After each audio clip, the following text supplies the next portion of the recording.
Have you ever stopped to think about how an entire community could be labeled criminal just because of where they were born? Or how even today, in the 21st century, a family could actually starve to death in a village because of, well, sheer neglect. It's pretty stark when you think about it. It really is. These aren't just abstract ideas.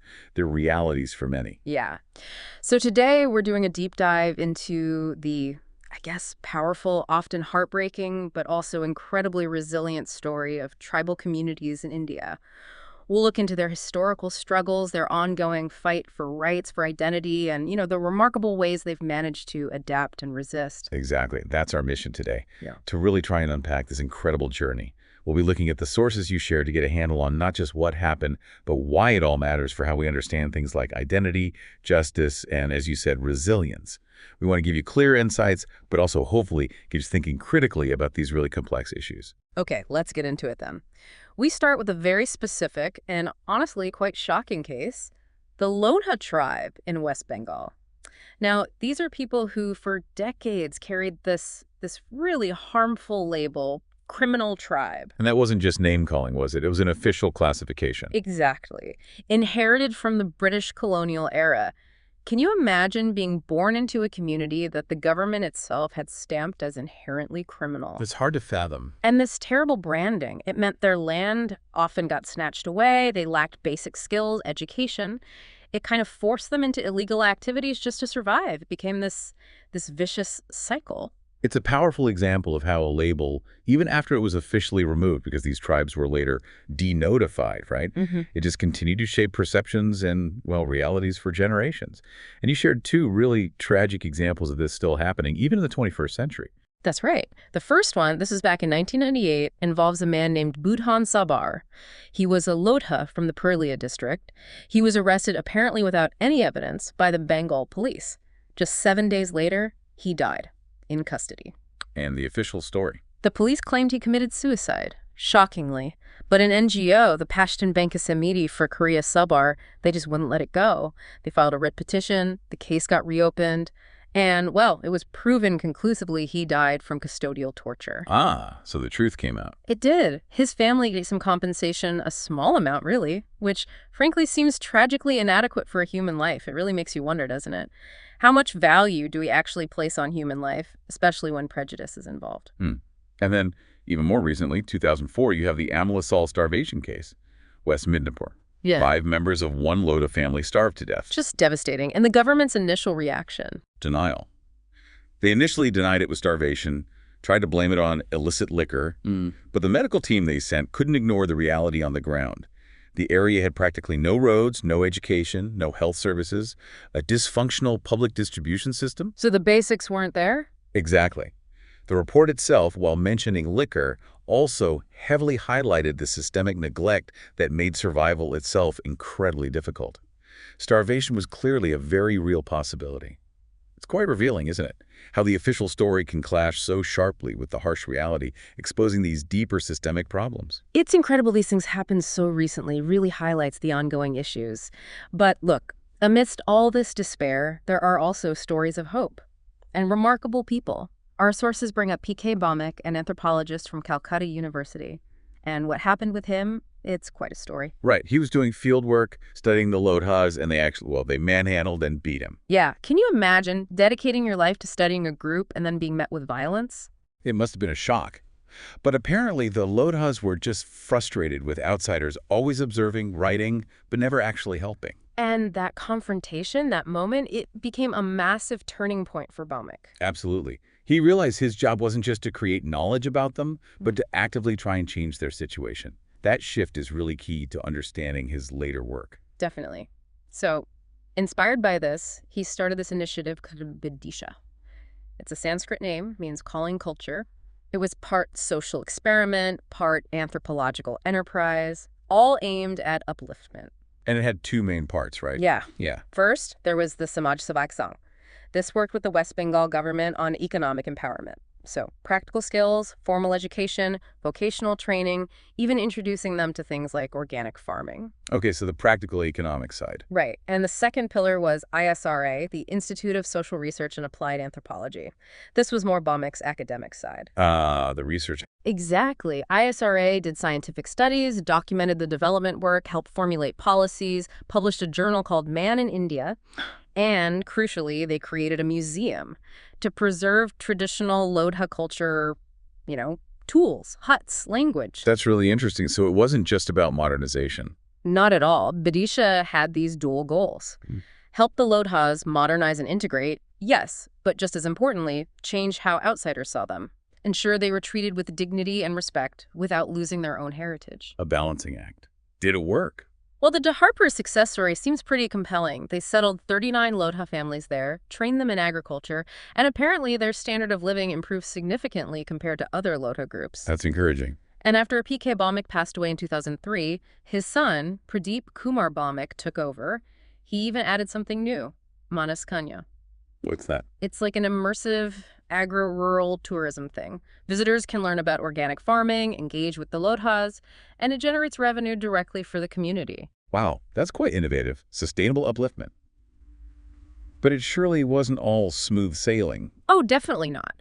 The sources mention big obstacles, especially from local elites. The established power structure. Exactly. These elites had apparently used Lodhas as sort of hired hooligans or just really cheap labor.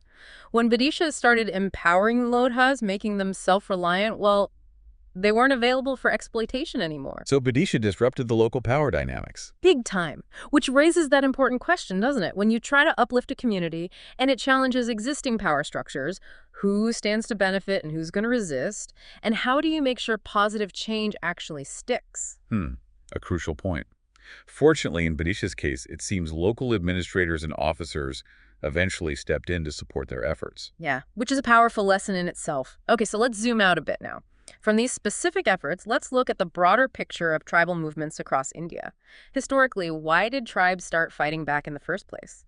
The colonial period, it just brought massive disruption. Huge disruption. I mean, imagine your whole way of life, your connection to the land, your identity. Everything's threatened. What would you do? It's a powerful way to think about it. Right. And the sources list several key reasons for these colonial-era rebellions. First, the British just didn't recognize communal land ownership. That was core to tribal life, so right away their traditional rights were violated. Right. Then there was the Zamindari system. Yes, the landlord system. Yeah. It basically turned tribal landowners into tenants on their own ancestral lands. Unbelievable. And then high taxes, money lenders moving in. Leading to massive debt, loss of social standing, and then the forests. Forests were central to their life, their identity, and suddenly they're declared state property. Tribals became encroachers in their own ancient homes. Just layer upon layer of loss. Exactly. And on top of all that, this profound identity crisis, made even worse by the introduction of Christianity, which many saw as a kind of double threat to their culture. So those were massive fundamental changes. Now, to help us sort through all this history, the scholar K.S. Singh offers a really useful way to categorize these rebellions. He saw them happening in 3 phases. Like stages of resistance? Sort of. Phase 1, roughly 1789 to 1860, he called primary colonization. This was the initial shock. The revolts were mainly economic fighting over basic survival, land, forest rights. Okay, phase 1. Survival. Then phase 2, 1860 to 1920, intensive colonization. Here, the exploitation became much broader economic, political, social, religious, so the rebellions became more multifaceted. Right, so moving beyond just survival to asserting broader rights. Exactly. And the third phase, 1920 to 1947, was the rise of nationalism. This is where tribal movements started linking up with the bigger Indian freedom struggle, joining things like non-cooperation, civil disobedience. Interesting. So an evolution from local resistance to national alignment. Precisely. And some of these rebellions were truly iconic moments. Let's focus on 2 really impactful ones, starting with the Santhal Rebellion, or Santhal Ghul, in 1855. Yes, the Santhal. So the background is that Santhals were brought by the British and the landlords, the Zamindars, to this area called Domini Ko in the Raj Mahal Hills. They were meant to clear forests, cultivate land, and they actually displaced the local Pahadiyas. So they were brought in, initially prospered? They did, Yeah. but then came heavy taxes, loss of land. They felt cheated. The trigger for the big rebellion was actually a peaceful petition they sent to the governor in Calcutta. Tragically, it was misinterpreted as an attack, and that led to violent clashes. Led by Sidhu Murmu and Kanhu Murmu. That's them. The scale of the conflict was just devastating. Estimates say maybe 30,000 Santhals were killed. Terrible loss. But their resistance had a huge impact, didn't it? Absolutely huge. Despite the brutal cost, their defiance wasn't just forgotten. It really shook the British government. They just hadn't expected that level of resistance from a tribal community. And it resonated beyond just the British. Oh, yeah. It helped spark a wider sense of nationalism across India. Some even see it as an inspiration for the 1857 uprising. And crucially, it forced the British to act. They passed the Santhal Pargana Tenancy Act of 1876.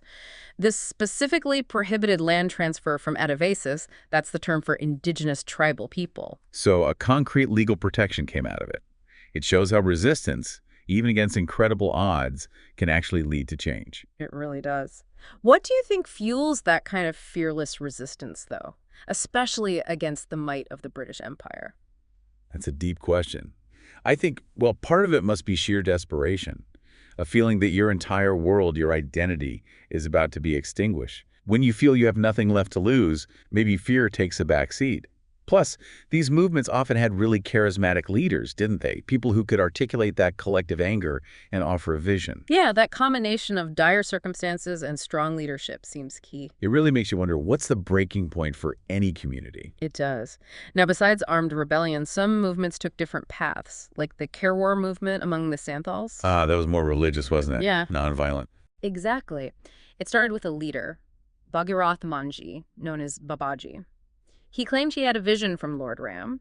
He talked about a golden past for the Santhals and urged them towards purity, giving up things like liquor, worshipping Ram, believing that that was the way to reclaim their lost glory. It's a classic example of how these larger religious traditions can interact with and shape local socio-political movements. Definitely. Then there was the Munda revolt in the Chota Nagpur region, late 19th century. Similar underlying issues there too, right? Land, forests, taxes, missionaries. Yes, and intensified by two really severe famines between 1895 and 1900.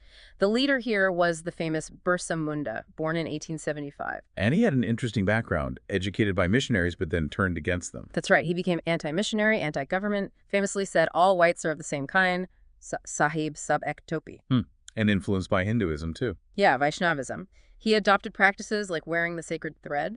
After supposedly healing people, he gained this huge following, became known as Birsa Bhagwan, his followers, the Birsates. So, seen as a divine figure. Pretty much. Initially, he preached moral reform like the Kherwar movement, but then he urged Mundas to stop paying rent. So it escalated. It did. He was arrested in 1895, released in 97, but then started advocating for violent confrontation, arrested again in 1900, and died in prison. Officially, it was cholera, but many suspect torture. A tragic end.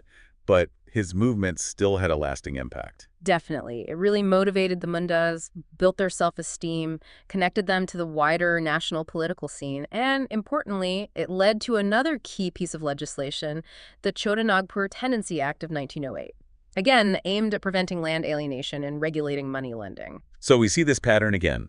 Strong rebellion forces the colonial power to make concessions, at least on paper. Exactly. Okay, let's fast forward now to more modern movements. K.S. Singh, the scholar we mentioned, makes this really key distinction between tribal movements in central India versus northeast India. And the differences are quite stark, aren't they? Because their histories, their situations are so different. Totally different. In central India, generally, tribes are not the majority population in their areas. Right. More integrated, maybe. More integrated with mainstream politics, Right. the economy, yeah.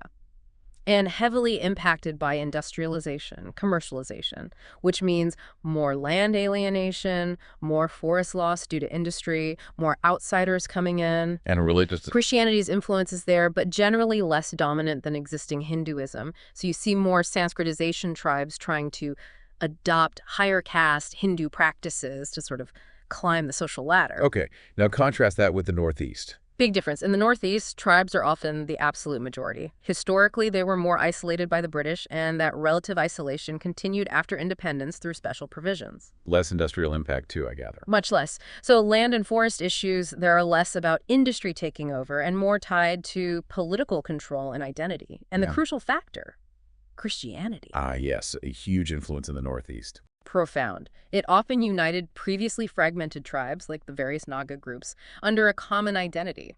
Gave them a common script, language sometimes. So instead of sanskritization, you get. Desanskritization. Efforts to kind of restore or purify pre-Hindu traditional tribal practices. It's a completely different dynamic. That comparison really helps understand why we can't just talk about tribal movements as one single thing.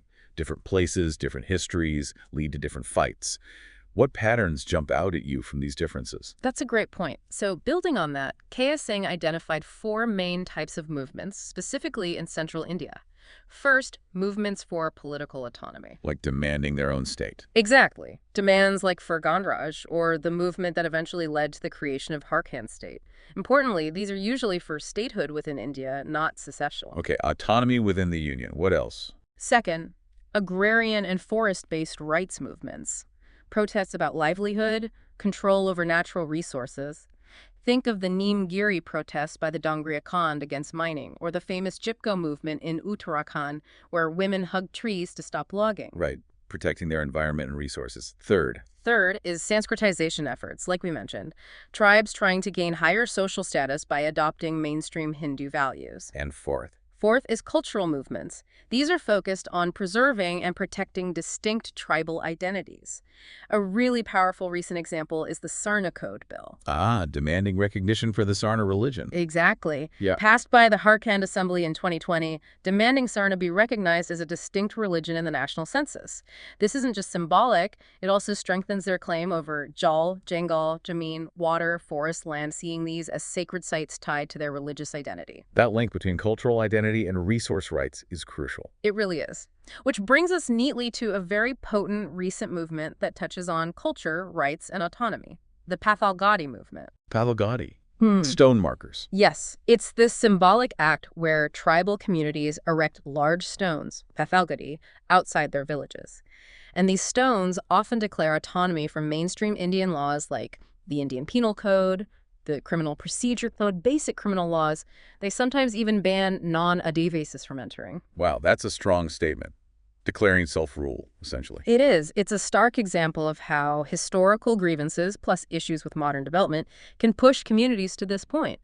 Do you think this kind of assertion of self-rule is maybe the future for communities feeling marginalized? Well, the sources point to several factors driving it. There's the deep-seated historical land alienation. Decades of forced evictions, land grabs for industries, for government projects, it builds massive distrust. Understandable. Then there's the problem of non-inclusive development. Industries come in, yes, but the benefits often don't reach the local tribal communities. Instead, they face low wages, health risks, think about stone quarrying in Jharkhand, causing respiratory diseases, loss of common grazing lands, and social problems like increased crime, liquor consumption. They bear the costs, but see few benefits. You mentioned the Mazendra Dam. Right, a classic example, displaced entire villages, but the promised irrigation benefits never really materialized for those affected. So, broken promises fuel the fire. What about the role of administrators or NGOs? That's been crucial too. Certain individuals, like the former IAS officer B.D. Sharma or IPS officer Bandio Rao, actively educated tribals about their existing constitutional and legal rights. Rights they already had, but maybe didn't know how to use. Precisely. Rights under things like the Samantha Judgment, a key Supreme Court ruling protecting tribal land, and the PISA Act, which is supposed to give village councils, the Gram Sabhas, significant power over local governance and resources. And they literally carved these onto the stone. Some did, yes. A very direct way of reclaiming and asserting those rights. What was the immediate trigger for the recent surge in Pathalgadi, though? It seems to have been a Jharkhand government ordinance that tried to amend those old tenancy acts, the Santhal Pargana Act and the Chota Nagpur Act. Remember, those acts prohibited transferring tribal land away from Adivasis. Right, hard-won protections. But this ordinance proposed creating a land bank by allowing the government to acquire tribal land for commercial use. It was seen as a sneaky loophole to get around the protections. Ah, so a direct threat to their land security. Exactly. It caused huge outrage, massive protests, and eventually the ordinance was withdrawn. But the Pathalgadi movement had gained serious momentum. So now you have situations where Gram Sabhas are settling local cases themselves, sometimes viewing things like official ID cards as anti-Adivasi. Police are often hesitant to intervene. There were accusations, of course, about Naxals or political parties exploiting it, but at its core, It seems like a desperate assertion of identity, rights, and control over their own lives and land. I think that captures it well. Okay, now let's shift focus again, this time to the Northeast. As we established, the primary driver for movements there is often political autonomy. Ranging from statehood within India right through to demands for complete independence. A key early example is the Zelian Grong movement in Manipur, early 20th century, involving the Zemi, Liangmi, and Rongmai tribes. What drove that? Similar themes. British imposed house taxes, forced labor, plus the British didn't protect them from raids by another group, the Kukis, so deep disillusionment. And the leaders. Haipuja Dunang initially. He advocated self-rule, cultural revival, but was executed by the British.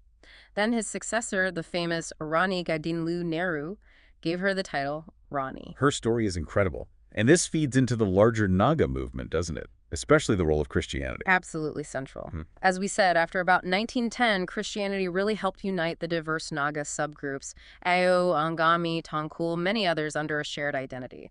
Common script, common language in many cases. And that led to political organization. Yes. The Naga Club, formed in 1918 by Naga elites, was a first step. Then, famously, in 1928-29, they petitioned the Simon Commission. Asking not to be part of India, right? But remain a British protectorate. Exactly. Then, 1945, the Naga Nationalist Council, NNC, forms under Angami Fizo, aiming for an independent Nagaland. And this led to conflict after India's independence. It did. Despite signing a 9-point agreement with the Indian government in 1947, Fizo declared Nagaland independent on August 14, 1947, the day before India's independence. How did the Indian government respond? Nehru sent the army. There were violent clashes, events like the Apang Massacre in 1954, and in 1958, the controversial Armed Forces Special Powers Act, AFSPA, was implemented, giving the military wide-ranging powers in areas declared disturbed. A very contentious act still debated today. Were there attempts at peace? Yes, several. The 16-point agreement in the 1960s led to Nagaland becoming a state within India in 1963. But this split the NNC. Some accepted statehood, forming the Naga Nationalist Organization, NNO. Others kept fighting. And more splits later. Yes. The Shillong Peace Accord in 1975 caused another split. A faction broke away to form the National Socialist Council of Nagaland, the NSCN, which continues the struggle, often demanding a greater Nagaland, including Naga-inhabited areas in neighboring states. It's such a long and complex history of conflict and negotiation. And deeply influenced by perceptions of history. Many Naga separatists hold on to the narrative that India annexed them by force. They point to things like Nehru supposedly asking, "Isn't there a brigadier in Shillong?" implying a military solution was always on the table. That really highlights how interpretations of the past fuel present-day feelings. The question of consent versus force in their integration with India, it just keeps shaping the struggle. What do you think this difficult history means for peace efforts today? It makes you wonder, doesn't it? How do you build genuine trust when there are such fundamental disagreements about how you even got to this point? It feels like navigating the aftermath of past decisions constantly. A very difficult path. And another major movement in the Northeast is the Mizo movement. Right, gaining momentum post-1950s. And triggered by something quite specific, the Mautham famine of 1959. Mautham. That's the bamboo flowering cycle. Exactly. When certain bamboo species flower, it leads to this massive explosion in the rodent population. They eat everything, destroy crops, causing widespread famine. And this famine became a political catalyst. Absolutely. An initial group, the Mautham Front, formed to deal with the famine, but they became deeply disillusioned with what they saw as inadequate relief efforts from the Indian government. That sense of neglect again. Yes, and that disillusionment led the Mautham Front to transform into the Mizo National Front, the MNF, led by Lal Denga, their demand, a separate sovereign Mizo state. This eventually escalated into armed insurgency. So famine and perceived neglect leading directly to a separatist movement. It seems so. Now, when we try to understand why these Northeast movements happened and persist, the sources suggest two broad ways of looking at it, two main perspectives. Okay, what are they? The first is often called the modernization perspective. This view, often associated with scholars looking from the outside, argues that the conflicts are mainly internal clashes within the Northeast societies themselves. Internal clashes. Between whom? Between, say, a newly modernized, educated middle-class youth who maybe want integration with India, want the benefits of a modern nation-state, versus the traditional tribal leaders who want to hold on to their older ways of life and authority. So a kind of generation gap or values clash driving the conflict. Sorta. And just for clarity here, when we talk about nation-state, it's useful to remember the difference anthropologists make. A nation is more about a shared cultural identity, a feeling of belonging together. A state is the political territory and government. Right. So Japan might be seen as a nation state, mostly one culture, one government. Whereas India is often described as a state nation, one state trying to forge a unified nation out of many diverse cultural groups, many potential nations. Okay, so that's the modernization perspective, internal conflict. What's the alternative view? The second is the federation perspective. This view comes more from scholars within the Northeast or those very close to the ground.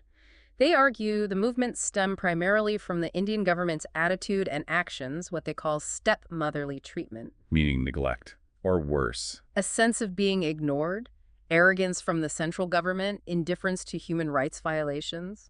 They argue that even development initiatives pushed by Delhi, like after the 1962 China War or the Look East policy, were mainly for India's own strategic or economic benefit, not genuine development for the Northeast. So this perspective sees the root cause as external, the relationship with the Indian state leading to alienation and distrust. Exactly. So the question becomes, is the conflict primarily about internal divisions, or is it mainly about external neglect and flawed integration policies?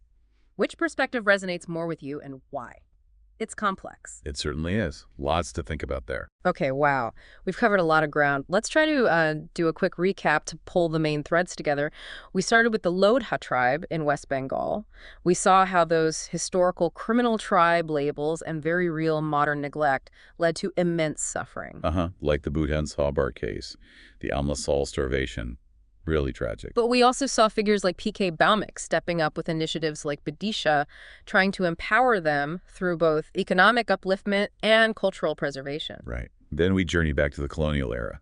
We identified those core reasons for the early tribal revolts: the loss of land, the loss of forest rights, the threat to their identity, the imposition of new systems like Zamindari. And we saw how powerful movements like the Santhal Rebellion and the Munda Revolt, despite the terrible human cost, actually forced the British to bring in major land protection laws like the Santhal Pargana and Chota Nagpur Tenancy Acts. Shows incredible resilience. Absolutely.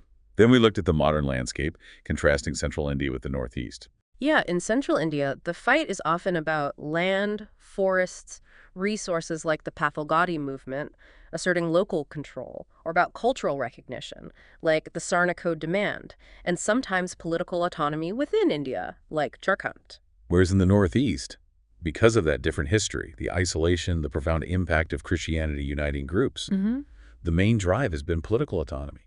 Sometimes statehood within India, like Nagaland eventually got, but often, as seen with the ongoing Naga and past Mizo movements, demands for complete sovereignty. So a real diversity of struggles and demands across the country. Definitely. And as we reflect on all these diverse struggles, these fights for dignity, for rights, for identity, it leaves us with a pretty profound question, I think. In a world that's constantly striving for progress, for unity, how can we truly respect and integrate diverse communities without just eroding their unique identities or ways of life in the process?